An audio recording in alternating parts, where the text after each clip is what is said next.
Bonjour. Bonjour à tous, bienvenue pour ce webinaire. Je suis Augustin de Wavy. Je vais vous expliquer comment ça va se passer et ce qu'on va voir ensemble aujourd'hui.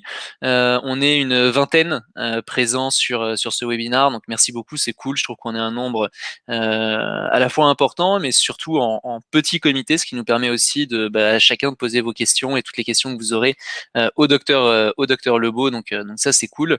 Comme ça, il aura l'occasion de répondre à toutes vos questions. Juste pour vous expliquer d'un point de vue logistique, opérationnel, comment ça va marcher. Vous voyez, donc normalement, vous nous voyez sur l'écran central. Évidemment, on est tous confinés, donc on n'est pas côte à côte, donc on est chacun chez soi. Mais vous nous voyez tous les deux sur la caméra. Et à droite, il y a écrit, je pense, il y a un petit cadre avec écrit questions. C'est là où vous pouvez poser toutes vos questions, faire vos remarques, etc. Juste pour m'assurer que vous m'entendez bien, est-ce que vous pouvez, dans ce champ questions, me confirmer que vous m'entendez, que vous nous voyez, que tout est bon à ce niveau-là? Même si c'est pas une question que vous posez, ok. Sarah qui nous dit OK. Très bien. Et ben, tout le monde me dit oui. D'ailleurs, je pense que vous voyez aussi les questions de tout le monde. Donc, ce qui est cool. Mon rôle dans ce webinaire, ça va être de parler le moins possible, en l'occurrence, si ce n'est pour faire l'introduction. Je serai là pour épauler le docteur Lebeau et notamment lire les questions, regarder vos questions, pouvoir communiquer les questions au docteur Lebeau pour qu'il puisse y répondre et l'aider sur la partie logistique. Pour le présenter et vous présenter rapidement, docteur, vous êtes addictologue, vous travaillez à l'hôpital Saint-Ambroise à Paris, à l'hôpital Paul Brousse à Villejuif, notamment au service maladies infectieuses à Paris.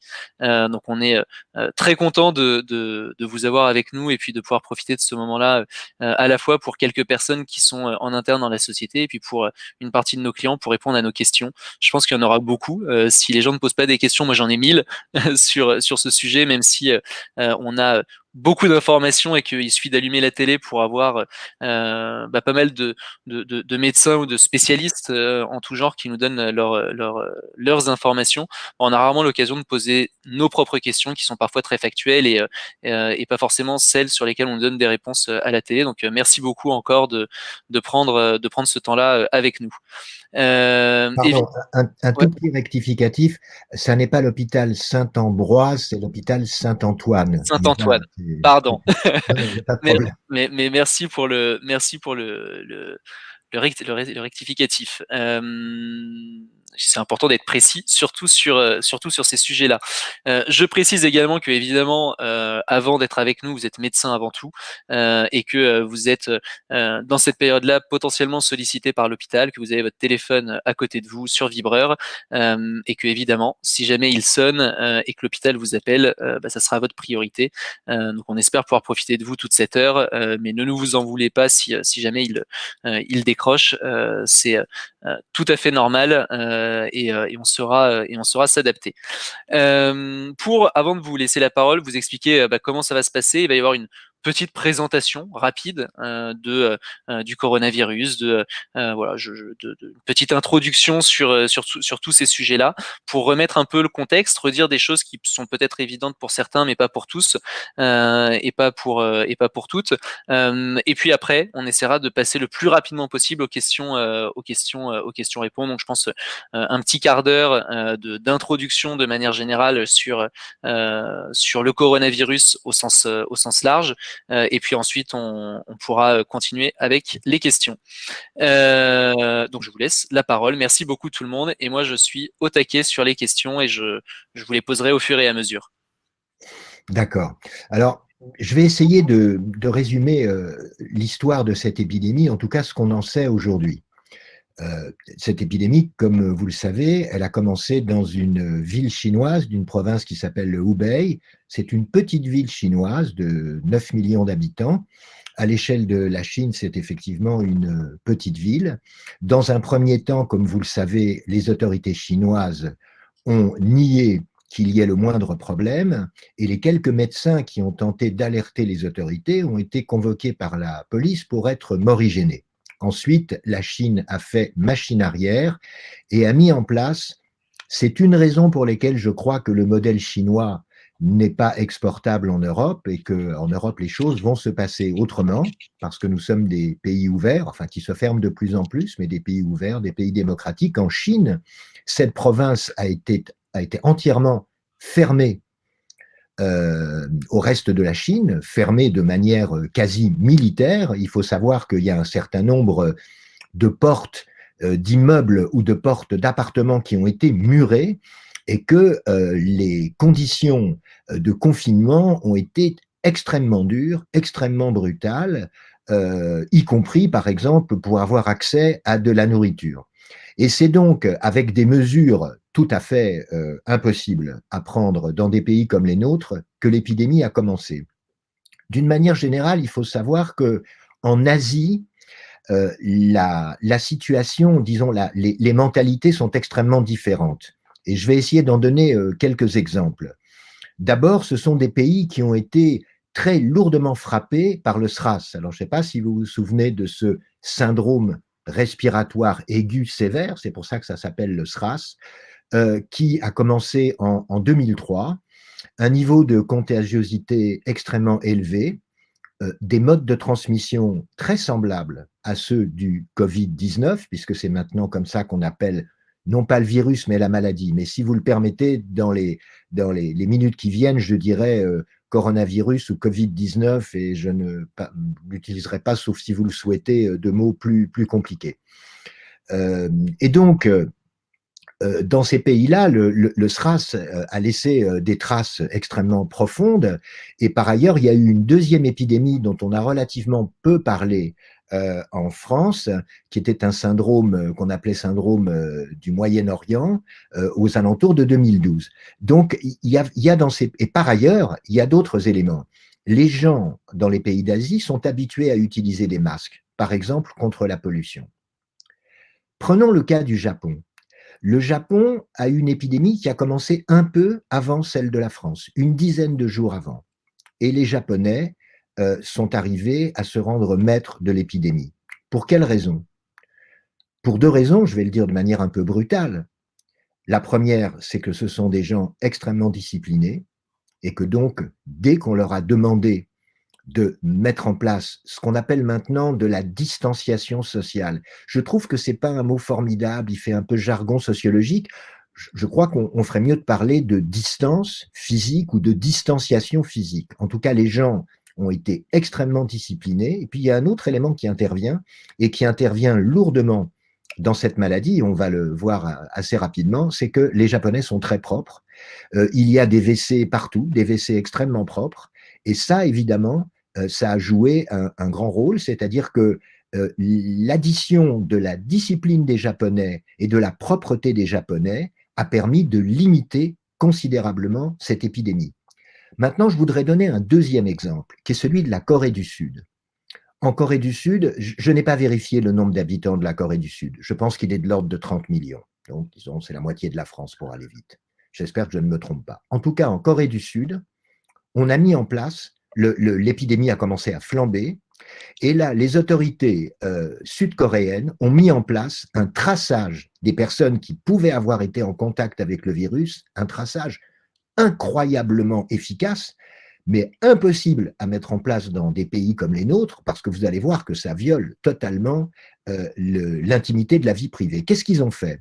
Ils ont donc repéré les personnes qui avaient pu être en contact avec des personnes contaminées, ils rendaient public leur numéro de téléphone, leur numéro de carte de crédit, ils regardaient les caméras de surveillance et ils demandaient aux gens dont on avait affiché le numéro de téléphone, le numéro de carte de crédit, etc., de bien vouloir prendre contact aussi rapidement que possible avec les autorités. Ça a eu deux conséquences. La première, c'est qu'ils sont arrivés à se rendre maîtres de l'épidémie. Et la seconde, qu'on n'a pas compris tout de suite, mais qui est elle aussi extrêmement intéressante, c'est qu'ils ont testé, c'est le pays qui a le plus testé au monde. 220 000 tests ont été faits en Corée du Sud. Par comparaison, 12 000 tests ont été faits en France, par exemple. 220 000 tests ont été faits en Corée du Sud. Donc, on a repéré très vite les personnes contaminées, qu'elles soient ou pas symptomatiques, qu'elles aient ou pas des symptômes. Car une des difficultés de cette maladie, c'est qu'il y a un certain nombre de personnes, et à ma connaissance, on n'en connaît pas la proportion, qui sont porteurs du virus et qui sont donc contagieux, mais qui ne présentent pas de symptômes, ni de toux, ni de fièvre. C'est en particulier le cas des enfants, hein, d'où cette grande parano compréhensible de ces grands-parents qui ne peuvent pas accueillir leurs petits-enfants parce que malheureusement, il y a un risque de transmission puisque les enfants sont très souvent, comme avec la grippe d'ailleurs, asymptomatiques. Donc, ils ont repéré très vite en Corée du Sud les patients qui étaient infectés et le taux de mortalité en Corée du Sud est extrêmement faible par rapport au nombre de personnes contaminées parce que les gens ont été repérés très très tôt. Donc, dès qu'il y avait des complications médicales, on les hospitalisait et c'est évidemment plus facile de récupérer, disons, une personne âgée qui commence à avoir une insuffisance respiratoire aiguë et qu'on prend en charge dès le premier jour qu'une personne qu'on prend en charge au bout de 3, 4 ou 5 jours. Et la mortalité en Corée du Sud a été très, très faible. J'ai parlé de la Chine, j'ai parlé du Japon, j'ai parlé de la Corée du Sud. Dans tous les cas de figure, ce sont des situations qui ne ressemblent pas à ce qui s'est passé en Europe. Qu'est-ce qui s'est passé en Europe? D'abord, il faut dire que l'épidémie a flambé en Italie. Je crois que nous n'avons pas été très solidaires avec les Italiens, hein. Il faut savoir qu'il y a eu des batailles sur le matériel indispensable, aussi bien les respirateurs que les masques, peut-être moins le gel hydroalcoolique, et que et la France et l'Allemagne se sont débrouillés pour ne pas autoriser l'exportation de ce qui était rare dans leur propre pays en Italie. J'en profite pour faire une considération générale, je m'en excuse, j'ai un peu de mal à échapper aux considérations générales, c'est qu'une des conséquences qu'il va falloir tirer de cette épidémie, il y a beaucoup de conséquences à tirer, je pense que vraiment la Terre, le monde ne sera plus le même une fois que cette épidémie aura cessé, même si on ne sait absolument pas quand elle aura cessé. Et en particulier, une des questions qui va se poser, c'est celle qu'on pourrait appeler de la souveraineté sanitaire. Est-ce qu'il est raisonnable que nos pays dépendent presque entièrement de l'atelier du monde, c'est-à-dire de la Chine, que les principes actifs de nos médicaments dépendent de la Chine, que les masques dépendent de la Chine, etc., etc. On va probablement retrouver après cette épidémie la nécessité d'avoir un minimum de souveraineté sur des questions de santé publique qui peuvent s'avérer redoutables. Alors, qu'est-ce qui s'est passé en Italie? En Italie, il s'est passé ce qui s'est passé en France, en réalité, hein. C'est-à-dire que euh, les gouvernements ont pris progressivement des mesures de plus en plus dures, alors que l'épidémie commençait à flamber, que les chiffres doublaient pratiquement tous les jours ou toutes les 48 heures. Mais il faut bien comprendre que pour des pays comme les nôtres, c'est extrêmement difficile de mettre en place du confinement. Est-ce qu'il aurait été possible, par exemple, que dans un seul pays européen, on mette en place de manière très précoce des mesures de confinement dont on sait aujourd'hui en Europe qu'elles sont absolument indispensables? Tous les pays vont y venir. Donc le confinement, il peut se mettre en musique de manière un peu différente d'un pays à l'autre. Par exemple, j'ai cru comprendre que les restaurants ne sont pas fermés en Allemagne. Il faut évidemment qu'il y ait une distance physique, hein, une distance sociale à l'intérieur du restaurant, mais les restaurants n'ont pas été fermés en Allemagne alors qu'ils ont été fermés en France. Il faut savoir que certains pays ont pris beaucoup de retard. L'Espagne, par exemple, n'a pas vu arriver la vitesse avec laquelle l'épidémie se répand. Et donc aujourd'hui, la situation espagnole est extrêmement préoccupante. Il y a du virus partout. Et en France, on voit bien que le gouvernement a pris des mesures qui sont devenues à la fois de plus en plus radicales et dans des temps de plus en plus rapprochés, hein. C'est-à-dire qu'on a un discours du président de la République le jeudi, il annonce un certain nombre de choses, en particulier la fermeture des écoles, etc. Le samedi, le Premier ministre annonce que tous les restaurants, tous les hôtels, tout ce qui n'est pas indispensable, tout ce qui en gros n'est pas pharmacie et commerce de bouche va fermer. Et puis le lundi, le président de la République, même s'il n'a pas prononcé le mot, parle de confinement. Pourquoi est-ce que ce confinement est la seule mesure que nous pouvons prendre aujourd'hui dans les pays européens pour essayer de maîtriser cette épidémie? C'est pour une raison simple, c'est que la contagiosité de ce virus est considérable. Quels sont les modes d'entrée du virus dans un organisme? C'est les muqueuses. Donc, si on prend, et principalement, c'est la bouche, le nez, éventuellement les yeux. Lorsqu'on a du virus sur les mains, le virus ne traverse pas les mains. En revanche, on se touche un très grand nombre de fois le visage. J'ai entendu un médecin dire qu'on se touche en moyenne 3000 fois le visage par jour. C'est tout à fait possible. En tout cas, on se touche très fréquemment le visage. Et c'est comme ça qu'on peut être contaminé. Hein. On peut être contaminé soit parce qu'on reçoit, parce que quelqu'un éternue à faible distance, ou simplement parce qu'on parle avec quelqu'un. Lorsqu'on parle avec quelqu'un, il y a des petites gouttelettes microscopiques qui sont tout autour de la bouche de celui qui parle. Et si on est rapproché, ces gouttelettes peuvent transporter le virus jusqu'à la bouche, jusqu'au nez de la personne qui est en face. Donc ça, c'est une contagiosité redoutable. On s'est beaucoup inquiété sur la question des surfaces, hein, c'est-à-dire les poignées de porte, les boutons d'ascenseur, etc., etc. Oui, c'est vrai, c'est un problème. Parce que même si on appuie sur un bouton et que quelqu'un a appuyé dessus peu de temps avant, on pense que le virus survit 2 ou 3 heures sur des surfaces, eh bien, on peut avoir du virus sur les mains. Et si on se touche le visage, on peut se contaminer. Donc, on est en face d'un virus qui est extrêmement contagieux, avec un taux de mortalité très faible. Maintenant, sur l'histoire du taux de mortalité très faible, il y a quelque chose qu'il faut comprendre. C'est l'histoire du pourcentage. En gros, on considère que la mortalité de ce virus est de l'ordre de 1 à 2%. Disons qu'il est de l'ordre de 1%. Quand 100 000 personnes sont contaminées, ben, ça fait 1000 décès, a priori. Mais si 10 millions de personnes sont contaminées, ça fait 100 000 décès. Donc, je crois que je n'ai pas dit de bêtises, 10 millions, 1 million, oui c'est ça, 100 000. Donc, même si la proportion de décès est faible, si le virus touche des millions et des millions de personnes, au total, ça va faire des dizaines de milliers de morts. Au début de l'épidémie, on a fait des comparaisons qui n'étaient pas du tout absurdes entre le virus de la grippe et ce virus. Et puis malheureusement, on s'est rendu compte que ce virus présentait quelques différences avec le virus de la grippe. L'une des différences, c'est que une personne peut contaminer en moyenne 2,3 personnes. Et donc ça peut aller extrêmement vite. On a vu que dans certaines régions, en l'espace de quelques semaines, le nombre de cas augmentait exponentiellement. Et il y a eu un moment où il a fallu décider de, du confinement. Et si vous le permettez, je voudrais faire un commentaire qui n'est peut-être pas totalement politiquement correct, mais je le fais quand même. J'ai lu hier dans Le Monde un papier sur ce qui s'est passé en Corse. Il s'avère qu'en Corse, l'épidémie était presque exclusivement concentrée dans le sud de l'île, autour d'Ajaccio. Le nord de l'île, il y avait très peu de cas, il y avait une vingtaine de cas.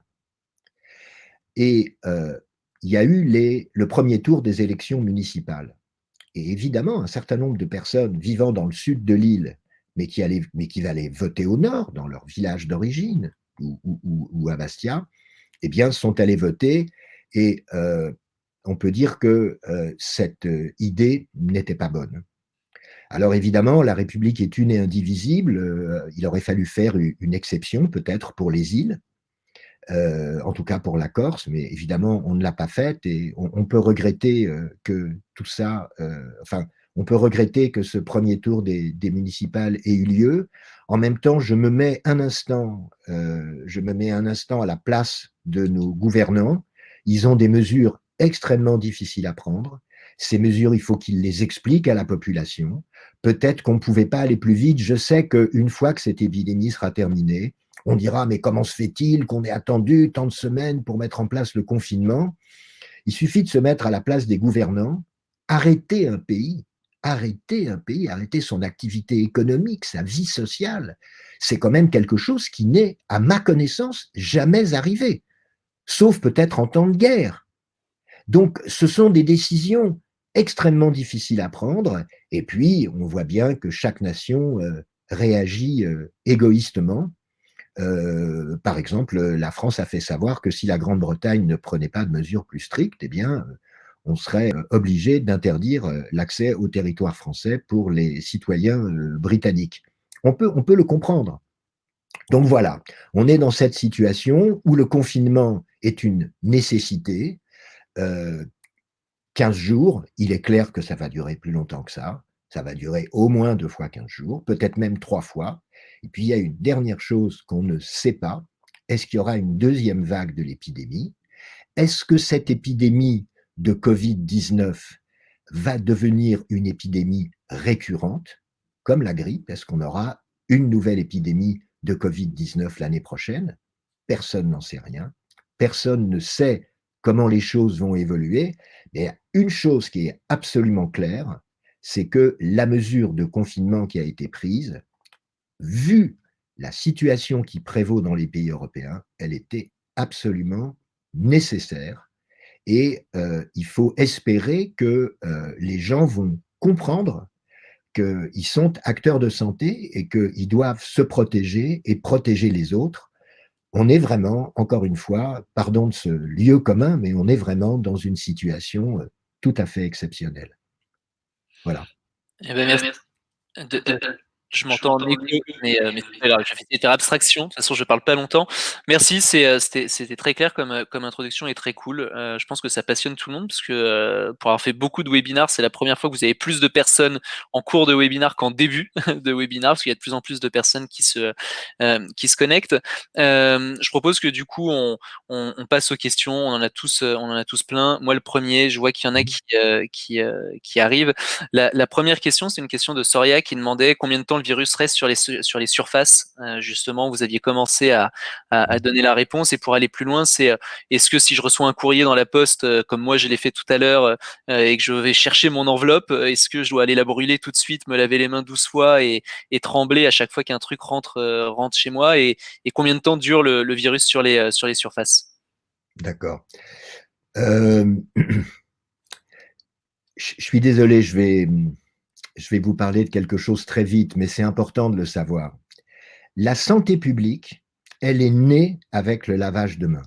Alors, je ne peux pas développer, c'est un médecin, Ignaz Semmelweis, qui a découvert ça, c'est-à-dire qu'à l'époque, il travaillait dans un grand hôpital de Vienne. À l'époque, les femmes qui accouchaient avaient ce qu'on appelait des fièvres puerpérales et elles en mouraient, parfois leur nourrisson en mourait.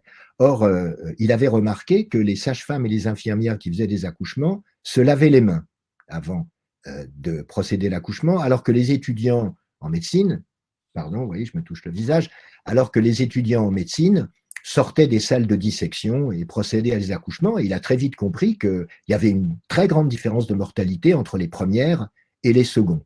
Il s'avère qu'il a eu beaucoup de problèmes avec le monde médical et que ce type, qui était un bienfaiteur de l'humanité, a été traité extrêmement mal. Louis-Ferdinand Céline, qui, comme vous le savez, est certainement un grand romancier, mais quelqu'un de politiquement épouvantable. Mais Louis-Ferdinand Céline a fait sa thèse de médecine sur Semmelweis. Peu importe. La santé publique est née avec le lavage de mains. Donc, voilà, vous recevez un colis, vous recevez un courrier, vous le prenez, vous l'amenez chez vous, et puis vous allez vous laver les mains. De toute façon, ça ne sera pas inutile. Vous sortez, promenez votre chien, vous rentrez, vous vous lavez les mains. Il faut effectivement se laver les mains très souvent, alors, ou alors utiliser une solution hydroalcoolique. C'est pas la peine d'utiliser une solution hydroalcoolique lorsqu'on est chez soi. On se lave les mains avec de l'eau et du savon. On se lave bien les mains, on se brosse les ongles, mais les solutions hydroalcooliques, c'est très pratique justement quand on n'est pas chez soi. Parce que là, on peut s'arrêter dans la rue et puis on peut se laver les mains avec cette solution hydroalcoolique. Donc la question, c'était combien de temps le virus reste sur des surfaces. A priori, le virus reste sur des surfaces 2 ou 3 heures. Quand même. Bon.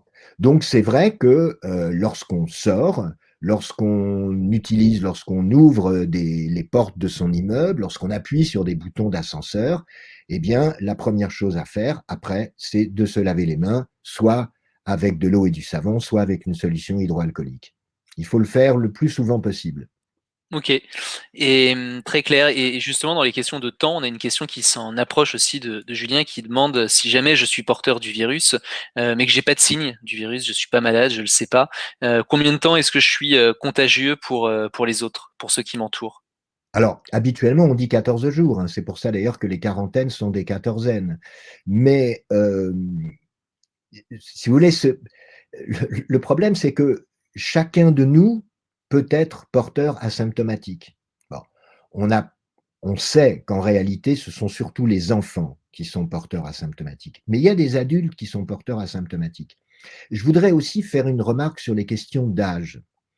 Vous savez, la communication, c'est compliqué parce que lorsqu'on émet un message, sans le savoir, ou en le sachant d'ailleurs, ce qui va être entendu, c'est un contre-message. Je m'explique. On dit, ce sont principalement les personnes âgées qui décèdent. C'est tout à fait exact.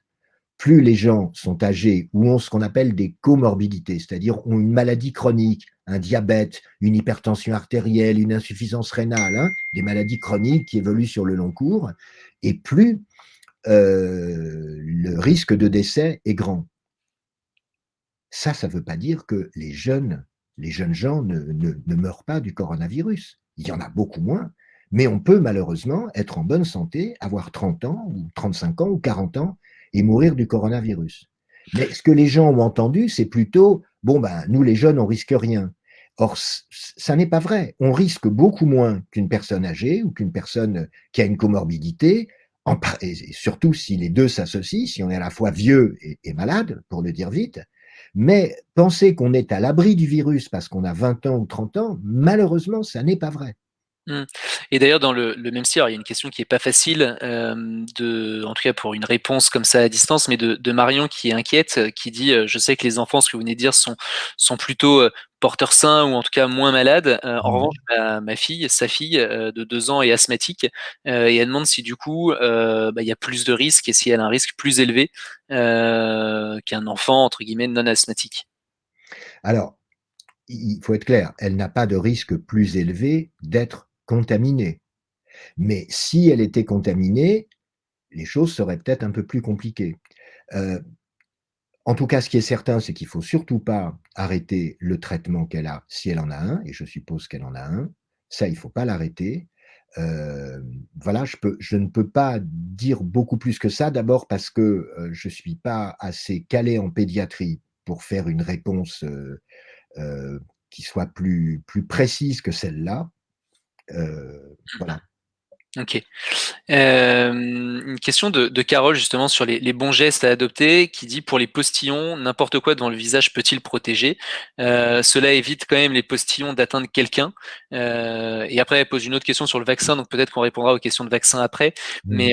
Mais pour commencer juste sur, est-ce que grosso modo, si je veux protéger les autres et qui m'entourent mais que j'ai pas de masque, est-ce que je mets mon écharpe, devant le visage, en sortant ou chez moi? Est-ce que je peux protéger, les autres sans avoir de masque? Ouais. Alors, la question, si vous le permettez, j'aurais dû le faire, je voudrais faire un petit topo sur la question des masques. Hem, il faut savoir utiliser un masque. D'abord, il y a plusieurs types de masques et ensuite, il faut savoir utiliser un masque. Il n'y a pas de culture du masque dans les pays européens. En Asie, les gens savent utiliser des masques, ils les utilisent depuis longtemps, à la fois à cause des problèmes de pollution, je l'ai dit, mais aussi à cause des dernières épidémies virales, celle du SRAS en 2003 et d'autres qui ont suivi. Un masque, on peut mettre le haut en bas et le bas en haut. On peut mettre l'intérieur à l'extérieur et l'extérieur à l'intérieur. Moi, j'ai porté des masques. Là, la consultation dans laquelle je travaille est fermée, hein, comme beaucoup de consultations externes des hôpitaux aujourd'hui. Mais il y a encore quelques temps, donc je portais un masque et je le portais mal. Parce que, en fait, c'est assez désagréable de porter un masque en permanence. Et ce que je faisais, c'est que lorsque je ne voyais pas de patient, je baissais mon masque. Il tenait par deux petites ficelles. Je baissais mon masque et puis je le remettais quand les patients arrivaient. Et puis, j'ai fini par comprendre que ça ne servait à rien, que le masque, si on le met, on n'y touche plus, on le garde, et puis on le garde éventuellement plus longtemps que les 3 ou 4 heures où où il est supposé être efficace. Est-ce que c'est inutile de se balader par exemple, avec son écharpe devant le nez et la bouche. Il n'y a pas d'études qui démontrent que c'est efficace. Mais je pense que c'est une précaution qu'il est raisonnable de prendre si on n'a pas de masque, car de toute façon, ça va limiter effectivement les postillons qu'on peut recevoir des autres. Donc, moi, je conseille aux gens qui n'ont pas de masque, et vous savez que malheureusement, on est en pénurie de masques en France, et c'est pour ça qu'on les réserve aux personnes qui sont en première ligne de la maladie, c'est-à-dire le personnel soignant, les médecins, les infirmiers, etc., et qu'on le réserve aussi aux personnes symptomatiques pour qu'elles ne contaminent pas ou qu'elles contaminent le moins possible les personnes qui vivent autour d'elles. Voilà, donc moi je crois que c'est raisonnable de dire que oui, c'est une bonne chose, même si effectivement ça n'a pas les qualités d'un masque, en particulier ces fameux masques FFP2, hein, qui sont les masques les plus efficaces. Enfin, il y en a encore d'autres, les FFP3, mais enfin les FFP2, c'est les masques les plus efficaces. Même si on n'a pas un masque, je pense que c'est pas du tout inutile de se protéger avec son écharpe ou même avec un masque qu'on aura soi-même constitué. Je crois que c'est pas idiot du tout. Moi, en tout cas, je le fais, je le recommande. Ok. Dans les mêmes questions de gestes un peu adoptés pour se protéger, il y a plusieurs questions. Il y a Nathalie qui nous dit, bah, on nous dit que c'est pas utile de porter des gants pour faire ses courses, notamment quand je vais au supermarché. Est-ce que malgré tout, un peu dans le même style, ok, bon, peut-être que c'est pas 100% suffisant, mais est-ce que c'est mieux que rien? Première question. Et puis dans le même style sur les mains pour les regrouper, il y a Brice qui nous demande, alors attendez, je retrouve sa question. Hop, voilà, qui nous dit qu'entend-on par savon, parce que vous aviez parlé de se laver les mains, pas forcément avec un gel hydroalcoolique quand on n'est Mhm. pas quand on est chez soi. Est-ce que les savons liquides, produits vaisselle et autres crèmes lavantes sont-elles pareillement moins ou plus efficaces que les savonnettes? Grosso modo, est-ce qu'il y a un savon à choisir? C'est vrai que d'ailleurs, je reprends la question de Brice, mais moi chez moi j'ai plus de savon en l'occurrence et je me lave les mains avec le liquide vaisselle. Est-ce que c'est plus ou moins efficace? Donc, est-ce que je vais avec des gants quand je vais au supermarché, puisqu'on parle des mains? Et deux, est-ce que je peux me laver avec tout ce qui est lavant ou est-ce qu'il faut quand même faire attention? J'espère ne pas dire de bêtises, mais je réponds oui à ces deux questions. Je pense que c'est pas du tout inutile de mettre des gants lorsque. Si vous voulez, je pense que l'endroit aujourd'hui où la situation risque d'être la plus compliquée, c'est justement les supermarchés. On a bien vu, enfin, en 48 heures, on a vendu autant de pâtes. Il y a ces dernières 48 heures ou les 48 heures précédentes, on a vendu autant de pâtes qu'en une année. Donc, il y a quand même une vraie panique sur l'alimentation. C'est-à-dire, les gens se disent, mais si on est confiné, qu'on n'a même plus le droit de sortir pour acheter à manger, ce qui est évidemment délirant. Mais donc, oui, je dis oui pour les gants, quelle que soit leur forme. Et je dis, la deuxième chose, c'était, pardon, j'ai oublié. Et la deuxième question, c'était Ah oui, c'était les savons. est-ce qu'il faut bien choisir? Si vous voulez, à ma connaissance, ce qui est important, je dirais, c'est de bien se laver les mains. Hein. C'est-à-dire le faire suffisamment longtemps, bien tout ce qui est interdigitopalmaire, hein, entre les doigts, il faut le faire, se brosser les ongles, le faire suffisamment longtemps. Il ne s'agit pas de le faire obsessionnellement pendant des minutes et des minutes, mais si vous voulez, si on se passe les mains sous l'eau, un petit peu de savon aux extrémités, puis hop, c'est bon. Non, on se lave vraiment les mains, quel que soit le savon utilisé, c'est efficace, à ma connaissance. Ok. Eh bien, merci. Il y a deux questions qui se regroupent, une de Brice, une Mhm. de Julien. Brice qui commence en disant bah, qu'il a entendu dire, et c'est vrai que moi aussi j'ai entendu exactement la même chose, que les médicaments anti-inflammatoires type ibuprofène, etc., étaient déconseillés et qu'il y avait et qu'il y avait des complications. Donc Brice demande validation de ça. Demande aussi au passage s'il y a d'autres médicaments à éviter. Il pense notamment à sa ventoline qu'il peut avoir. Et dans le même type de question, il y a Julien qui nous dit qu'il a la maladie de Crohn, qui Mhm. prend un traitement anti-inflammatoire justement, donc ça se Absolument. qui est le Ah, ça peut- Pentasa, Mhm. le Allez-y. voilà, le Pentasa, je ne sais pas si je le prononce mal ou pas, puisque je ne suis pas médecin, et il demande Mhm. s'il est plus exposé, s'il doit arrêter son traitement, s'il y a des médicaments de substitution. Est-ce qu'il y a d'autres médicaments que le paracétamol qui peuvent être utiles, s'il vous plaît? Je crois on peut répondre assez clairement à ces questions. Les traitements pour des maladies chroniques ne doivent pas être interrompus. Donc, qu'il s'agisse de la, je ne sais plus si une maladie, ou une maladie de Crohn, Mhm. qu'il s'agisse de la maladie de Crohn, le traitement ne doit pas être interrompu. C'est effectivement des médicaments qui ont des propriétés anti-inflammatoires. Et la ventoline ne doit pas être interrompue chez quelqu'un qui en a besoin, qui est asthmatique, par exemple. Donc, il ne faut pas interrompre les traitements chroniques. Concernant les anti-inflammatoires, il y a deux types d'anti-inflammatoires. Je suis désolé, mais sinon les gens ne vont pas comprendre. Il y a ce qu'on appelle les AINS, les anti-inflammatoires non stéroïdiens. Ça veut dire quoi? Ce sont les anti-inflammatoires qui ne sont pas de la cortisone ou quelque chose qui dérive de la cortisone. Par exemple, l'anti-inflammatoire le plus utilisé en automédication par les Français, c'est l'ibuprofène ou le kétoprophène. Pourquoi est-ce que ces anti... Mais d'une manière générale, si vous voulez, ces anti-inflammatoires, il ne faut pas les utiliser, j'allais dire en aigu, parce qu'on a de la fièvre ou qu'on a une douleur ou quelque chose comme ça. Il y a des anti-inflammatoires qui se trouvent dans des traitements au long cours. Là, il faut vraiment que les gens prennent contact avec leur médecin et demandent au médecin ce qu'ils doivent faire. Est-ce qu'ils doivent diminuer la posologie, c'est-à-dire la quantité du médicament pris par jour ou pas? Mais a priori, l'idée, c'est de ne pas interrompre ces traitements chroniques. C'est en aigu qu'il ne faut pas prendre ces médicaments-là. C'est-à-dire, j'ai un peu de fièvre, j'ai un peu mal à la tête, tac, je me prends 400 mg d'ibuprofène.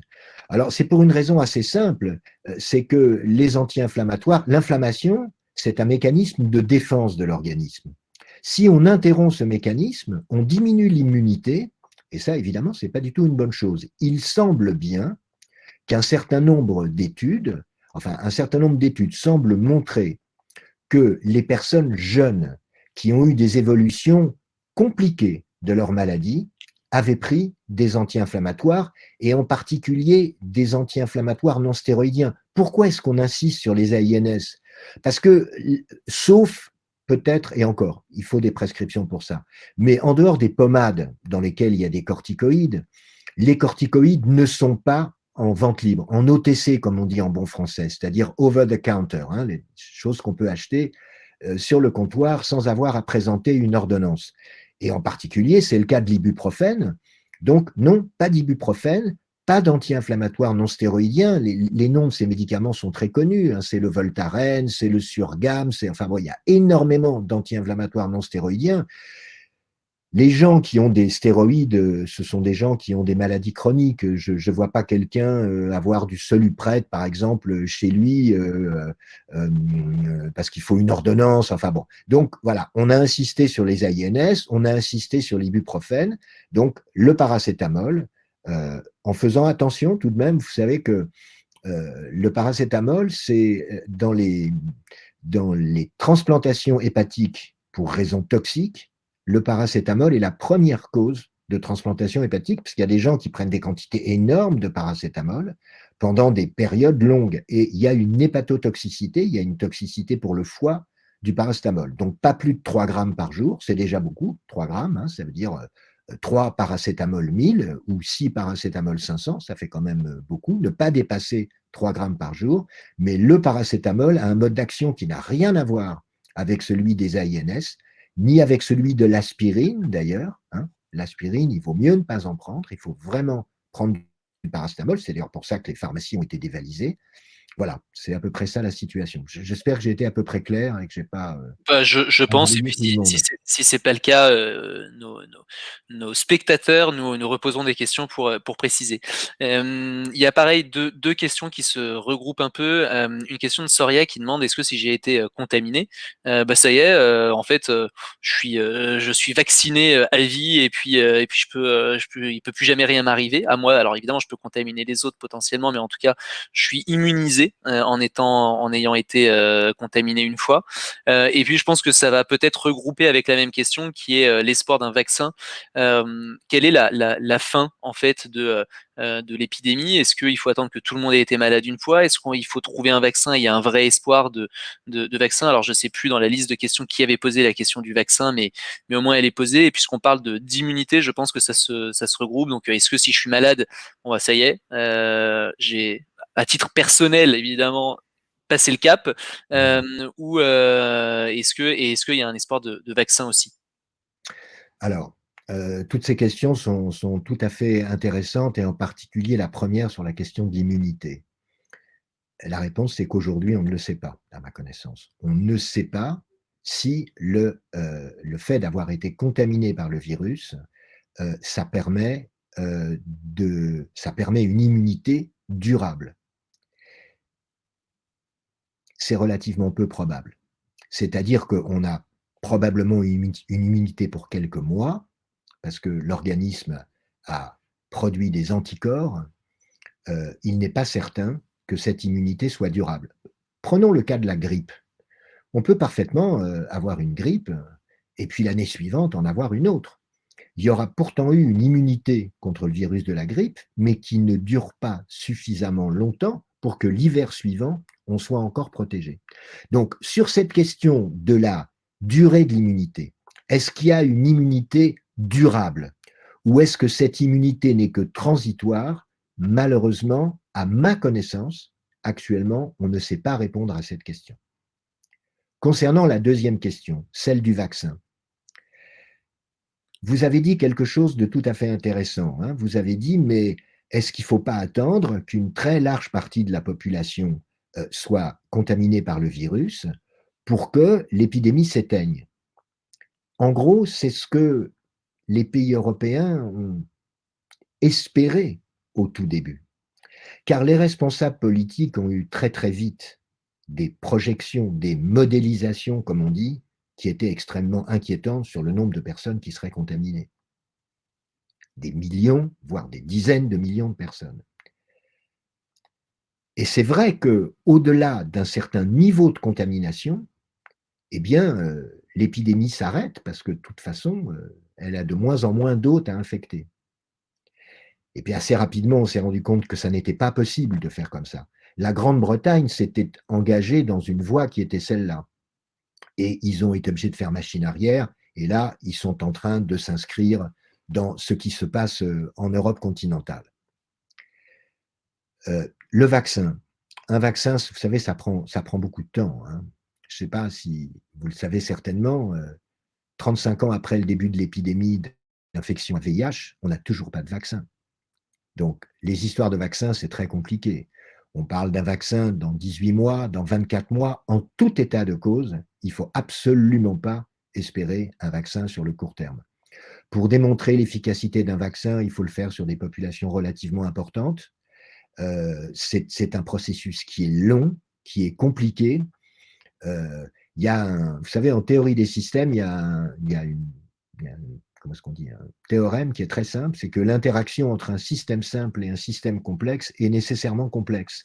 Alors, le virus, il est très simple, hein, c'est un morceau de code génétique encapsulé, c'est rien du tout, c'est le système vivant le plus élémentaire. D'ailleurs, il ne peut se reproduire qu'en colonisant une cellule. À lui tout seul, il n'est pas capable de se diviser. C'est vraiment la forme la plus élémentaire de la vie, le virus.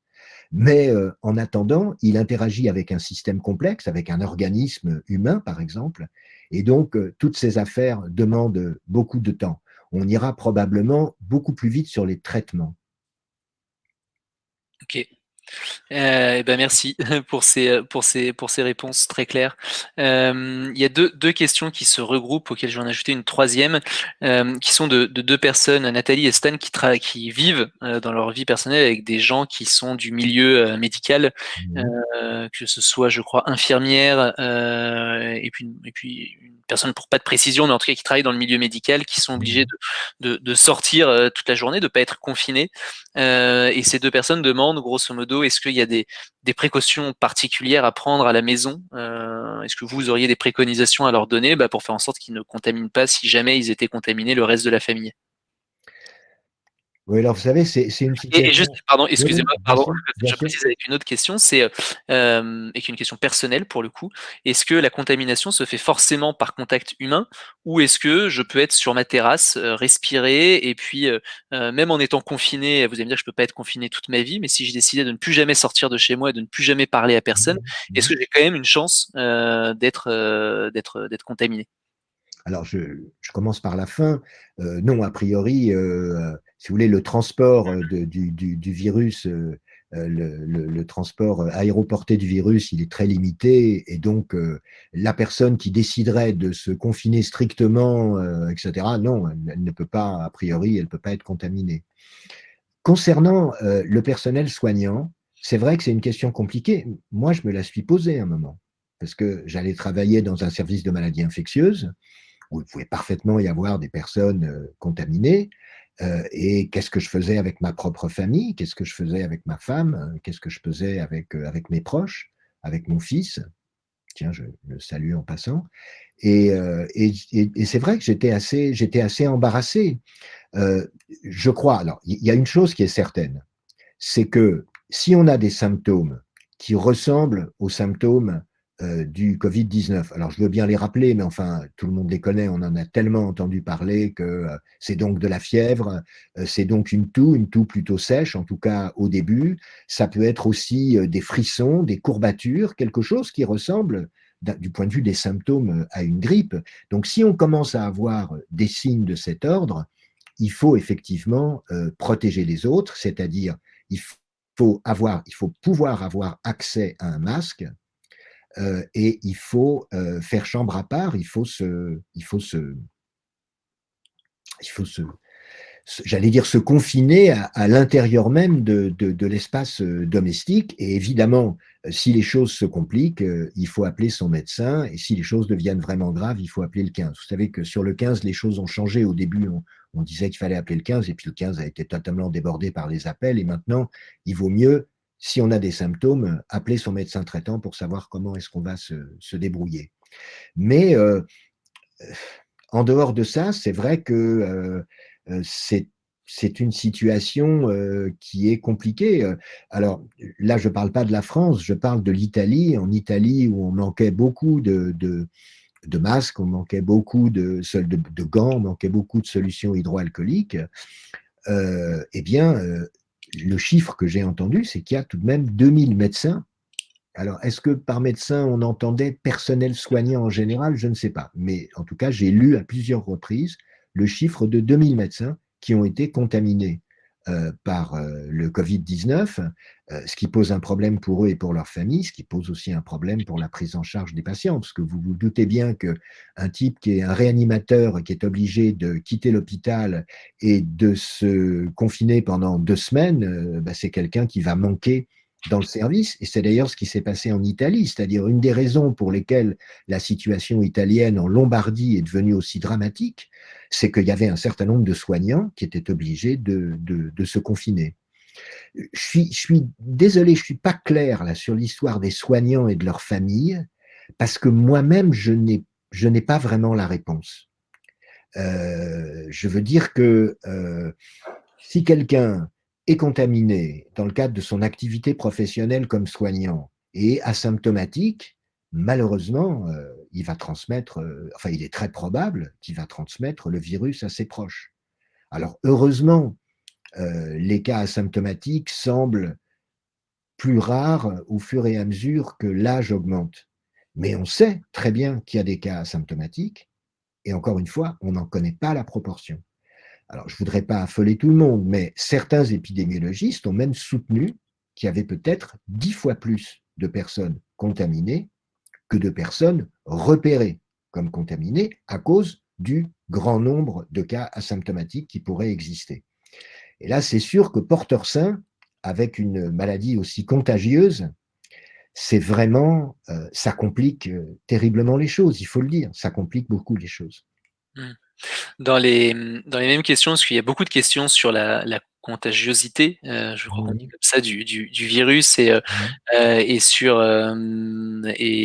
la façon qu'il a de se transmettre. Alors je reprends les questions parce que j'ai du mal à les revoir. Hop, Sar, j'ai vu. Ah, voilà. Je vois une question de Sar que je salue au passage, qui pose une question sur les animaux. Parce qu'en l'occurrence, elle a beaucoup d'animaux et elle demande est-ce que les animaux peuvent être contaminés ou porteurs du Covid et potentiellement contaminer les proches autour d'eux. Moi, j'avais vu aussi aux infos la SPA qui s'alarmait de beaucoup d'abandon Ouais. d'animaux Mmh. parce que ça faisait peur. Et dans la même question, un peu pareil sur la contagiosité du diplôme, il y a Lydie qui nous dit il fait très beau aujourd'hui, on n'a pas eu d'hiver. Est-ce que c'est une cause de contamination? Est-ce que la météo, en tout cas, le froid, le chaud, peut avoir un impact sur la Très bonne propagation question. du Mmh. virus? Mmh.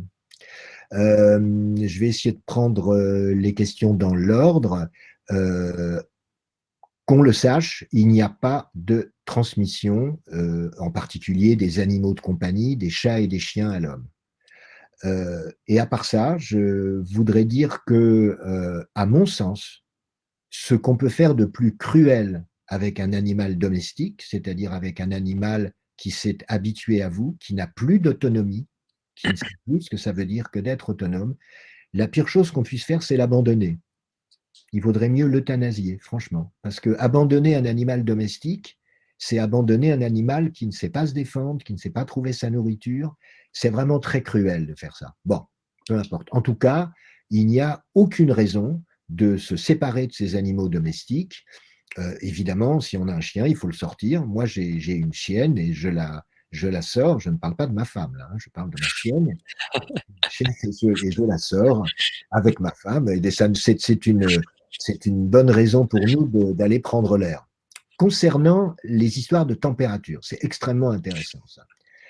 Il y a un mystère africain quand même, hein, c'est-à-dire qu'apparemment, il y a les, la contamination, enfin, disons, d'abord, la plupart des cas qu'il y a eu en Afrique, c'était des cas d'importation, hein. Par exemple, moi j'ai eu des contacts avec quelqu'un qui est au Sénégal, ce sont des Français contaminés qui sont arrivés au Sénégal. Et donc, on se dit peut-être que le virus est sensible à la chaleur. Là-dessus, actuellement, on n'a pas d'informations. Comme les systèmes de santé en Afrique ne sont pas toujours très efficaces, il est possible que malheureusement, on soit plutôt dans un scénario où on ne voit pas ce qui se passe. C'est-à-dire qu'on ne peut pas affirmer qu'avec l'été, avec la chaleur, le virus disparaîtra. À ma connaissance, sur les liens entre le Covid-19 et la température et la chaleur, on n'a pas encore de religion faite, on n'a pas assez d'études. C'est une question qui se pose. Évidemment, ce serait une très bonne nouvelle que le Covid soit sensible à la température et que dès que les beaux jours viendront, sa dissémination diminuera. Mais c'est vraiment une conjecture sur laquelle, a priori, il ne faut pas compter. Hmm. On va pas faire de politique, mais je pense qu'on avait tous vu Trump dire Mm. il y a encore quelques semaines, vous en faites pas, il va faire beau et ça va aller. Et on voit qu'il fait machine arrière. Et quand même lui fait machine arrière, c'est que effectivement il y a rien de moins sûr. Alors, euh, si vous me permettez de rester poli, il y a plus con que lui encore, ouais, c'est le président brésilien, ouais, Bolsonaro, qui prend des bains de foule on a vu. et Ouais. qui dit que toute cette histoire n'est pas sérieuse, que ce sont des infox. Donc voilà, a priori, en ce moment, c'est lui, si on devait vraiment shortlister, euh, il est probablement numéro un. Très bien, on va faire le classement. Il y a trois questions qui sont qu'on peut regrouper entre elles. Je suis désolé, hein, tout le monde, j'essaye de regrouper et puis de poser toutes les questions que vous avez. Elles sont très nombreuses, merci.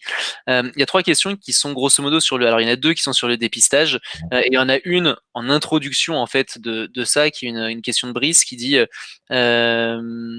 qu'il y a. Alors, je regarde, il y a 3 semaines et un mois. Non, il y a 3 semaines, environ 3 semaines, un mois, avant l'arrivée officielle de l'épidémie sur le sol français. Il a eu des symptômes qui s'apparentent aux symptômes du Covid. Lui pensait que c'était une forte grippe avec des symptômes respiratoires, tout sèche, sensation de manque d'air, etc. Il y a à peu près un mois, grosso modo. Est-ce qu'il peut s'agir du Covid-19? Est-ce qu'il a peut-être été déjà infecté sans le savoir? Et après, il y a deux autres questions qui sont une question de Stan qui dit à quand le dépistage, et puis de Julie qui dit pourquoi est-ce que l'État ne fait pas plus de dépistage à votre connaissance? Mmh. Toutes ces questions sont tout à fait pertinentes et je vais vous parler du dépistage dans un instant, en essayant de rester politiquement correct. Concernant la question de Brice, oui, il est tout à fait possible que ça ait été le Covid-19. La seule manière de le savoir serait qu'il soit testé, mais en l'occurrence, c'est un peu inutile parce que je vois que c'était il y a 3 semaines, un mois, et que de toute façon, la période, même si c'était le Covid-19, la période de contagiosité est passée. Donc voilà, on ne saura probablement jamais s'il a ou pas été en contact avec le Covid-19 ou avec le virus habituel de la grippe saisonnière. Concernant le dépistage, quand on regarde le nombre de tests de dépistage qui ont été effectués dans les différents pays, c'était tout à fait extraordinaire. Je vous donne les chiffres que j'ai. 12 000 dépistages en France, 23 000 en Italie, 220 000 en Corée du Sud. Je ne sais pas si j'ai raconté ce qui s'est passé en Corée du Sud, mais je peux peut-être en profiter pour le faire. Vous l'aviez évoqué en introduction, mais vous pouvez en Vous l'avez reparler. évoqué, non, bah alors à ce moment-là, j'ai déjà dit ce que j'ai dit, hein. C'est-à-dire que les Sud-Coréens ont tracé de manière extrêmement efficace, mais en violant totalement le droit à l'intimité des personnes, ont tracé les personnes contaminées et c'est le pays au monde qui a le plus testé. Si vous voulez, avec les tests, on est un peu dans la même situation qu'avec les masques. Si on avait énormément de tests, on en ferait énormément. Le problème, c'est qu'on n'en a pas beaucoup, c'est que les laboratoires qui font ces tests sont déjà absolument submergés, ils travaillent à flux tendu et qu'on est obligé d'avoir des priorités. Voilà. C'est Peut-être que ça vous la pouvez nous vérité. expliquer. Si on était dans une situation, si vous voulez, je ne voudrais. En plus, la panique est totalement inutile. Je ne veux pas créer de panique et j'essaye d'être quelqu'un de responsable. Mais il faut dire la vérité. Si on disposait d'énormément de masques, on serait tous masqués. Si on disposait d'énormément de gants jetables, on aurait tous des gants jetables. Et si on pouvait tester tout le monde, on testerait tout le monde. Voilà. On n'est absolument pas dans cette situation. C'est pour ça que je disais que une des conclusions qu'il faudra tirer de cette extraordinaire histoire, tout de même, enfin, on a l'impression qu'on est dans un livre de science-fiction. Si Philippe Dick revenait sur la Terre aujourd'hui, il ne serait pas surpris, il dirait, tiens, il y a des gens qui ont mis en scène mes livres. Mais il faudra retrouver de la souveraineté sanitaire. C'est-à-dire, il faudra que la France ou que l'Europe au moins soit capable de produire des masques, des gels, des respirateurs, enfin tout ce qui nous a manqué ou tout ce qui va nous manquer dans les semaines qui viennent. Donc c'est vrai que le dépistage en ce moment, il est utilisé comme on ne peut pas en faire énormément, il est utilisé dans les situations où il est le plus utile de le faire. Voilà. Et ces règles de dépistage ne sont d'ailleurs pas toujours très claires. Et je sais qu'il y a eu des situations où des personnes auraient souhaité être dépistées et n'ont pas pu l'être. Par exemple, quelqu'un qui vit avec quelqu'un qui est contaminé, mais qui n'a pas su tout de suite. Et donc, au bout de 48 heures, la personne dit, mais moi, ça y est, mon conjoint est contaminé, est-ce que je peux être testé? Ben non. A priori, ce n'est pas possible. On demande à la personne de rester en quatorzaine. Si ces symptômes s'aggravent, de prendre contact avec le secteur médical, mais il y a pas, on ne teste pas de manière systématique ou de manière large en France. Mmh. Et d'ailleurs, par rapport à ces tests, docteur, est-ce que vous pouvez nous préciser peut-être comment ça se passe, les tests? Parce que je vous avoue que moi, je ne sais pas. Alors peut-être que les gens savent pas. Est-ce que c'est une prise de sang? Est-ce que c'est autre chose? Ah oui, oui, oui, C'est oui. d'accord, c'est juste une prise de sang envoyée à un laboratoire comme. C'est juste une prise de sang. Sauf que si vous voulez, il y a deux manières de faire le test. Le premier, c'est de repérer les anticorps dirigés contre le virus. Mmh. Et le deuxième, c'est de rechercher le matériel génétique du virus lui-même, ce qui est déjà une technique plus sophistiquée. On appelle ça une PCR, une Polymerase Chain Reaction. C'est le Karim Ullis qui est mort il n'y a pas longtemps et celui qui a eu le prix Nobel pour avoir inventé ça, parce que c'est une technique qui permet, le matériel génétique est en quantité minuscule. Et donc, c'est une technique qui permet d'augmenter la quantité de matériel génétique et donc de la chercher. Sinon, on n'y arriverait pas.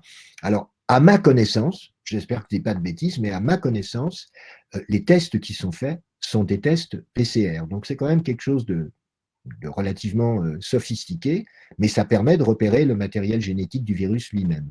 Mais effectivement, c'est juste une prise de sang, oui. Et pareil, dans une autre question que j'ai vu passer sur si je suis malade, j'ai dit quoi? En tout cas, j'ai les symptômes, j'ai pas forcément été testé, mais j'ai les symptômes. On a bien compris, je pense que l'État a fait un travail très pédagogue par rapport à ça. Je pense qu'un des enjeux, c'est de pas surcharger les hôpitaux, de pas surcharger non plus le 15 en appel pour plutôt se diriger vers son médecin traitant en priorité pour Absolument. laisser le temps aux gens en difficulté de pouvoir accéder, d'avoir un accès aux soins plus simple. Et en gros, la question, c'est quand est-ce que je vais vraiment à l'hôpital et quand est-ce que j'appelle le SAMU? Parce que qu'est-ce que c'est qu'un. Ça veut dire que j'ai une grosse fièvre, alors on dit on a des troubles Vraiment, si vous voulez, respiratoires. le critère, c'est vraiment la respiration. C'est-à-dire que si on se sent essoufflé, si on a du mal à respirer, si on a l'impression qu'on respire de plus, là, oui, c'est vraiment le signe. Mais je veux dire, il est raisonnable d'appeler son médecin quand on a des symptômes qui ressemblent à ceux de la grippe. Voilà, il faut appeler son médecin. Il faut évidemment protéger les autres parce qu'à partir du moment où on tousse, évidemment, les projections sont bien plus importantes pour la personne qui est en face de vous. Donc, il faut s'isoler, y compris parfois dans son domicile. Il y a des soignants qui ont été obligés de s'isoler dans leur propre domicile du reste de leur famille parce qu'ils savaient qu'ils étaient contaminés. Ok. Donc c'est quand même, disons, c'est quand même les signes respiratoires qui est un vrai signe de gravité, hein, le fait qu'on respire moins bien, qu'on se sent essoufflé, ce sont les signes respiratoires qui sont cruciaux dans cette affaire. D'accord. Mais est-ce qu'il n'y a pas de risque de sous-estimer sa propre maladie et de se dire, allez, je tiens? Est-ce qu'il y a des cas de personnes qui ont juste sont pas voulu aller à l'hôpital et sont décédées? Non, je crois que c'est plutôt le contraire qui s'est passé, hein. Je crois que c'est le contraire qui se passe. Le plus souvent, alors je dis pas que ce cas-là ne peut pas exister, mais le plus souvent, les gens sont angoissés, et on peut le comprendre, sont stressés, et donc ils ont plutôt tendance à surréagir aux moindres symptômes qu'à dire oh ben non c'est rien du tout, ça va passer, hein. Ok. Je crois que l'état d'esprit général c'est quand même l'inquiétude. Et donc, lorsque les gens, enfin, je pense que il doit y avoir très peu de cas où aujourd'hui quelqu'un se dit, cela étant, c'est assez drôle, pardon, je pense à ça parce que j'ai vu hier à la télévision ou avant-hier, je ne sais plus, un truc assez drôle. C'était une vieille dame qui marchait dans la rue et alors il y a un monsieur qui lui a dit, enfin, il y a un journaliste qui lui a dit, oui, bonjour madame, alors vous sortez malgré le confinement? Et alors elle a dit, ah bon, il y a un confinement? Elle était au courant de rien. Et vraiment, elle débarquait. Bon, Ouais. voilà, donc le niveau d'information n'est pas le même pour tout le monde, mais tout de même, disons, les gestes barrières ont été répétés ad nauseam, mais c'est absolument nécessaire. Si ces gestes barrières étaient strictement appliqués, c'est le meilleur moyen de lutter contre la propagation du virus. Ça, aujourd'hui, on le sait, c'est absolument certain. Et d'une manière générale, je pense qu'il y a peu de gens qui aujourd'hui considérerait que le fait d'avoir de la fièvre, de tousser, d'avoir quelques frissons et quelques courbatures, c'est quelque chose qui n'a pas d'importance. Je crois que Hmm. c'est Je pense qu'on est tous plutôt inquiets à ce niveau-là. ouais, ouais. Il y a une question de Sarah qui demande, à votre connaissance en tout cas, pourquoi est-ce que les enfants en particulier transportent la maladie mais la déclarent pas? Alors je sais pas si déjà si c'est vrai, hein, vous pouvez nous le dire, mais c'est vrai que c'est une information qu'on semble avoir, c'est que les enfants sont plutôt safe par rapport à ça, ils font pas des fièvres et de la toux monumentale. Est-ce qu'il y a une raison particulière dans leur organisme qui est responsable de ça? Alors, euh, concernant le fait que de nombreux enfants peuvent être asymptomatiques, ça on en est à peu près certain. Les raisons pour lesquelles, mais c'est vrai aussi pour la grippe, hein, les raisons pour lesquelles les enfants sont très souvent asymptomatiques, sont des porteurs sains, on ne les connaît pas. On ne les connaît pas vraiment. C'est ce que je vous disais tout à l'heure, hein, si vous voulez, l'interaction entre un virus et un organisme humain, c'est une interaction complexe parce que l'organisme humain est complexe, même si le virus est très simple. Et à ma connaissance, aujourd'hui, on ne sait pas pourquoi les enfants sont si fréquemment asymptomatiques, sont si fréquemment porteurs sains. OK. Eh ben, merci en tout cas pour la réponse qui est claire. Brice demande justement par rapport à la question qu'il posait tout à l'heure sur son doute d'avoir été potentiellement porteur, qui dit, «À partir de combien de temps après sa rémission, un malade, Covid-19 cesse-t-il d'être contagieux? Y a-t-il une période d'isolement à respecter, après l'arrêt des symptômes?» Alors c'est vrai que vous parliez tout à l'heure de 15 jours d'isolement, mais, pour, ajouter à sa question une question, c'est, quand on est malade, mais vraiment malade, est-ce que ça dure que 15 jours et puis au bout de 15 jours, baguette magique, ça y est, c'est terminé, on est plus malade? Est-ce que ça, l'État communique souvent d'ailleurs le soir en disant bah voilà, on a tant de malades, tant de guéris et tant de décès malheureusement. À votre connaissance, les gens qui sont malades et qui sont à l'hôpital, j'ai aussi vu qu'on parlait de rémissions très longues, de vrais efforts pour remettre les gens sur pied. Est-ce que vous pouvez nous éclairer sur ces sujets-là? Mmh. C'est une question qui a l'air simple et qui en fait est assez compliquée. Donc, concernant les patients, les personnes contaminées qui sont hospitalisées et qui ont donc des formes, disons, sérieuses, hein.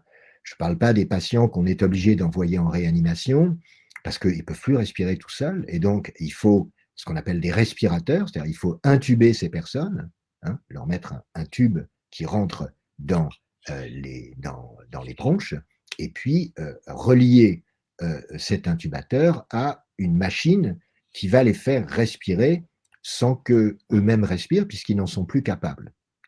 Donc j'oublie cette situation-là, on va prendre une situation plus simple, celle de quelqu'un qui a été hospitalisé parce qu'il a de la fièvre, parce qu'il a des symptômes suffisamment sérieux pour être hospitalisé.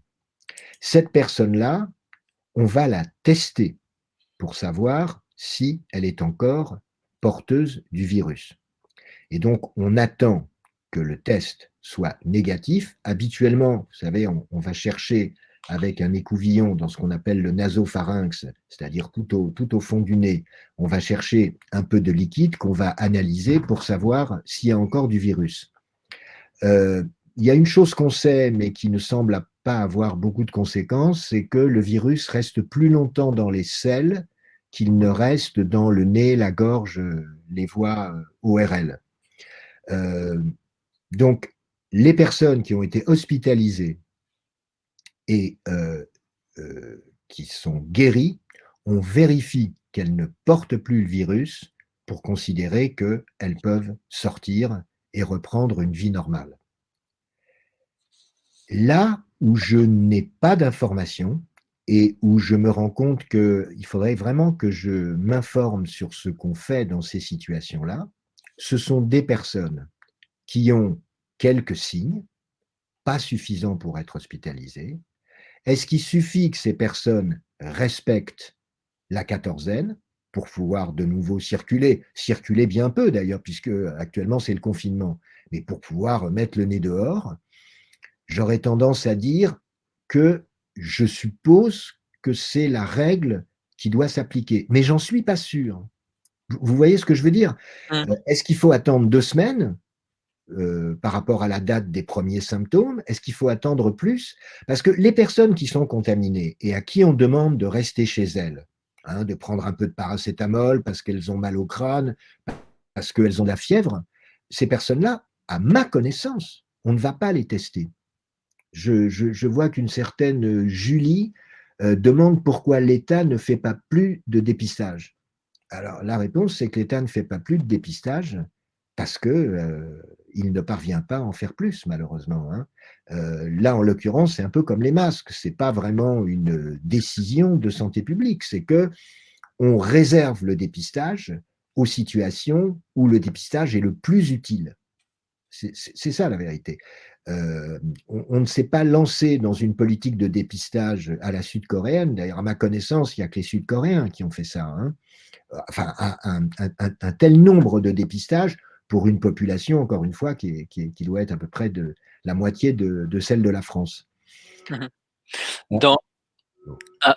Est-ce que c'est vous avez Pardon, besoin de non, ça va. décrocher? Je Ça va? répondrai plus tard, ouais, ouais. Bon, je vois ça d'ailleurs, ça fait 1h08 qu'on a commencé les Ah, questions, mais même en tout cas, moi, j'ai encore le temps, dites-nous aussi vous de votre côté si, je sais que vous avez pas les yeux sur la montre, mais n'hésitez pas à nous le dire. Il y a non, une ques on peut continuer encore un petit peu, mais heu on va vite, à mon avis, on va vite, non, je voulais peut-être dire un mot des traitements, hein, parce que Alors justement, il y a une question de Julien sur les traitements et c'est vrai que moi j'ai un oncle pharmacien qui m'a aussi conseillé de prendre certains produits en me disant, «Je sais pas si ça change quelque chose, mais en tout cas ça peut pas faire de mal de le prendre et peut-être que par miracle, ça servira», grosso modo.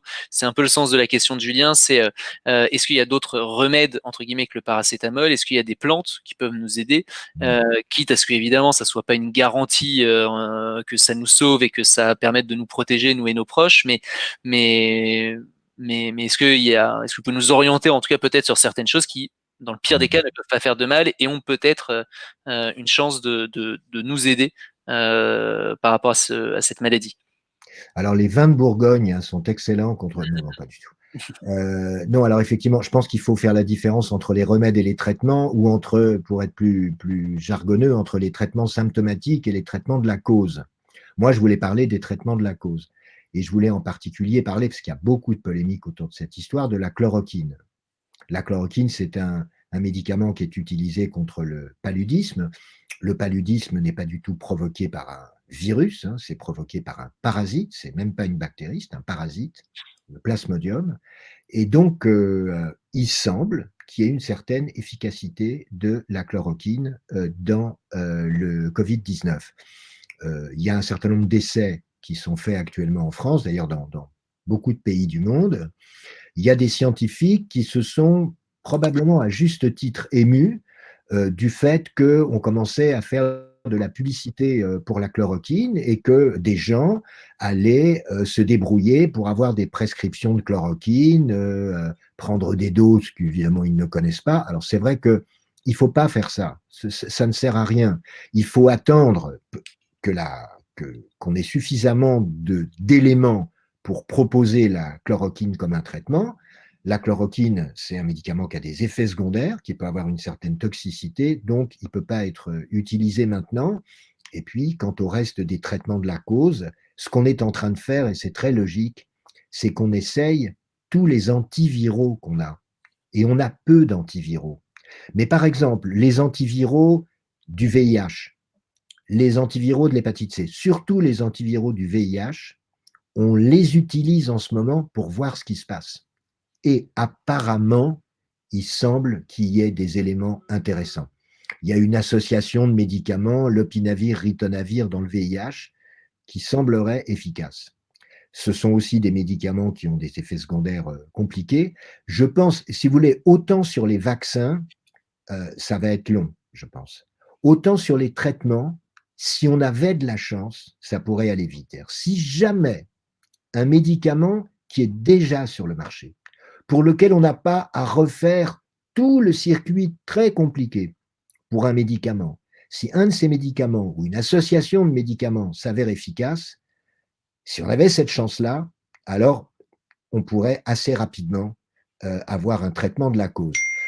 Pour le reste, concernant le traitement symptomatique, en dehors du paracétamol, il y a rien à prendre. Enfin, je sais qu'il y a toute une histoire autour, je crois, des huiles essentielles où il semble pas que ça ait la moindre efficacité. Si ça peut faire du bien au moral, pourquoi pas, mais en termes d'efficacité, et là je parle simplement d'efficacité sur les symptômes, je crois pas que ce soit efficace.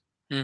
Dans le même sujet sur ce qu'on disait, il y a Nathalie qui demande si, utiliser des compléments alimentaires pour augmenter nos défenses immunitaires et cetera en prévention, c'est utile. C'est d'ailleurs ce que m'avait conseillé mon ce que je prends moi perso, mais Mmh. juste, personnellement comme ça, parce que je me dis que ça peut pas me faire de mal et Stan qui dit mais j'avais entendu d'ailleurs le docteur, quoi, Michel Simès à la télé répondre à cette question-là aussi, mais vous pourriez apporter vos éléments de réponse que, boire du chaud pouvait potentiellement c'est vrai qu'il y avait beaucoup de chaînes et de rumeurs par rapport à ça, que de boire du chaud toute la journée, du thé chaud et des boissons chaudes pouvait aider. Alors écoutez, là, sur la question des boissons chaudes, je suis absolument incapable de vous répondre, vraiment je ne sais pas du tout. Je n'étais même pour tout vous dire, j'étais même pas au courant de cette histoire de boisson chaude pour combattre le virus. Donc là, je donne ma langue au chat, je sais pas du tout quelle est la réponse. OK. Sans être médecin, en tout cas, juste pour la vidéo de Michel Simès disait que c'était une maladie respiratoire et qu'a priori il y avait pas de raison que ça ait un impact, mais je m'aventure pas plus là-dessus, n'ayant pas les connaissances de mon côté. Et deux questions de Romain et Nathalie sur l'évolution du virus en tant que tel. Romain qui demande est-ce qu'il y a une possibilité que le virus évolue en bien plus grave, et Nathalie dans le même style qui dit j'ai entendu que le virus avait déjà muté un peu.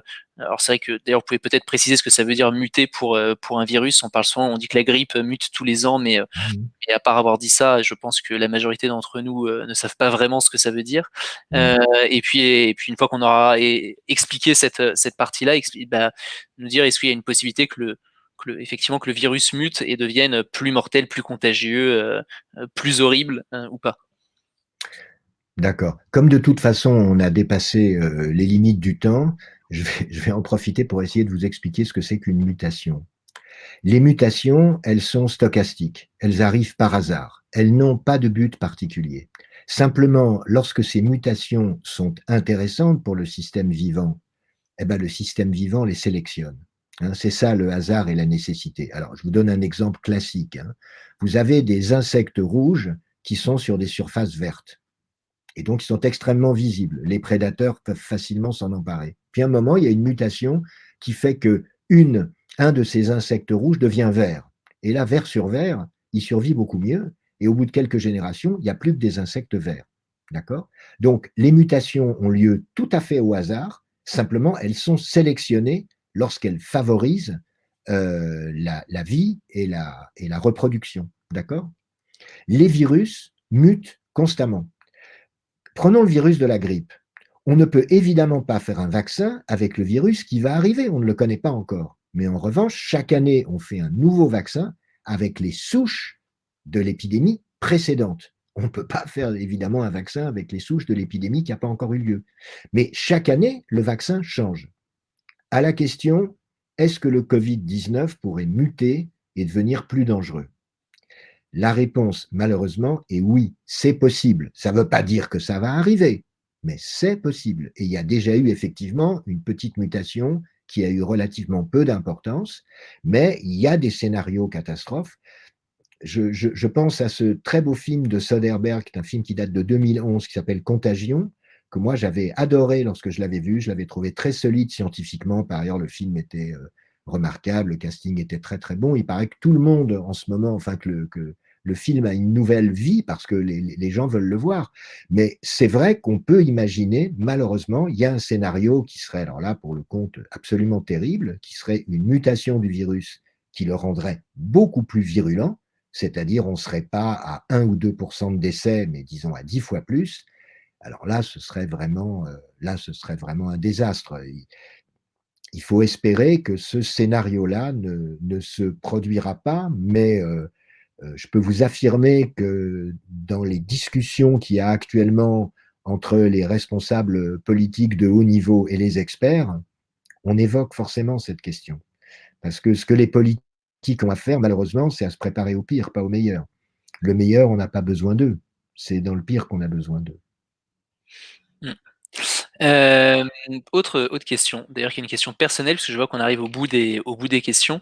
De votre connaissance de l'hôpital public, en l'occurrence, puisque vous travaillez à la PHP et de la situation à l'hôpital, mon épouse va bientôt accoucher, en l'occurrence, et c'est vrai que c'est une des préoccupations qu'on a tous les jours, c'est de se dire est-ce qu'on va recevoir un mail pour dire que je ne pourrai pas assister à son accouchement, ou que je ne pourrai pas rester, et comment ça se passe? Est-ce que les départements maternité sont segmentés, comment ça se passe à ce niveau-là sur votre connaissance actuelle par rapport à ça? Alors, à ma connaissance, vous ne pourrez pas assister à l'accouchement de votre compagne, je le pense, hein, parce que c'est un risque qu'il est inutile de prendre. Alors, c'est étrange parce que moi, je suis un vieux monsieur, mais Je me souviens qu'il y a une époque, il aurait semblé tout à fait saugrenu que le père assiste à l'accouchement de sa femme. C'était absolument pas une tradition, et puis ça en est devenu une, ce qui est peut-être d'ailleurs une excellente chose, hein. Je suis pas du tout hostile à l'idée que les pères assistent à l'accouchement, au contraire. Simplement, dans la situation actuelle, il est très probable qu'on vous le refusera. OK. Bon, et ben, on verra. J'espère que vous serez, pas prophète sur ce point-là, mais en tout cas merci pour votre réponse. Est-ce qu'on a fait à peu près, je pense avoir fait le tour des questions. Je laisse, la possibilité à chacun et chacune éventuellement d'avoir une petite minute pour reposer une question auquel on n'aurait pas répondu, mais en tout cas, par avance, merci beaucoup. Je pense que c'était clair, qu'on a balayé, Je beaucoup. voudrais faire un commentaire général. Euh, L'hôpital public va mal en France. Manifestement, la santé n'a pas de prix, mais elle a un coût, et on a un peu étranglé l'hôpital public ces dernières années. Ça n'a pas commencé avec le gouvernement d'Édouard Philippe, hein. Ça fait vraiment un bon moment que l'hôpital public subit des contraintes budgétaires compliquées, que l'hôpital public a le sentiment d'être maltraité. Et je pense que une fois que cette épidémie sera terminée, il faudra vraiment se poser la question de, voilà, de comment est-ce qu'on fait pour retrouver un hôpital public qui fonctionne avec des personnels qui ne sont pas épuisés, avec des conditions de travail qui ne se dégradent pas trop, et que l'hôpital public retrouve son excellence. Je ne dis pas qu'il l'a perdu, mais il y a beaucoup d'équipes qui sont dans des situations difficiles. Et juste pour faire un dernier commentaire sur cette épidémie, il se passe aujourd'hui quelque chose de très important, sur le plan symbolique en tout cas, c'est que l'armée a commencé à transférer des patients du Grand Est, je crois que ce sont des patients de Mulhouse, parce que les lits de réanimation et de soins intensifs de Mulhouse et de toute cette région de France sont saturés, et qu'on a envoyé ces patients par avion militaire, je crois, à Toulon et dans une autre ville du sud de la France, dans des hôpitaux militaires, parce qu'on ne veut pas se retrouver dans la situation où il faudra effectivement choisir entre les trois qu'on peut sauver et celui qu'il vaut mieux laisser mourir parce que on n'aura pas le temps de tout faire en même temps. Et c'est cette situation qu'il faut absolument éviter. C'est celle qu'a vécu la Lombardie ces dernières semaines. Voilà. OK, et bah, très clair. Alors vous avez beaucoup de remerciements. Juste, il y a une dernière question et ce sera la dernière et on conclura là-dessus avant de faire une petite conclusion, commune, en plus. Mais il y avait Marion qui demandait, est-ce qu'on peut se fabriquer ces masques avec un tissu, imperméable, par exemple? Vous aviez apporté des éléments de réponse, mais peut-être qu'il est, important de préciser en quelques secondes, par rapport à ça. Je suis embêté, c'est-à-dire je voudrais pas, comment dire, je voudrais pas dire trop de bêtises, hein. J'en ai forcément dit, d'ailleurs probablement, mais je voudrais pas dire trop de bêtises. Moi, je trouve pas ça idiot du tout. Donc voilà, je vous donne mon sentiment. Ça n'est qu'un sentiment, ça n'est pas fondé sur des preuves scientifiques, et je ne le dis pas simplement parce que psychologiquement, ce serait bien d'avoir le sentiment de se protéger, même si c'est tout à fait illusoire.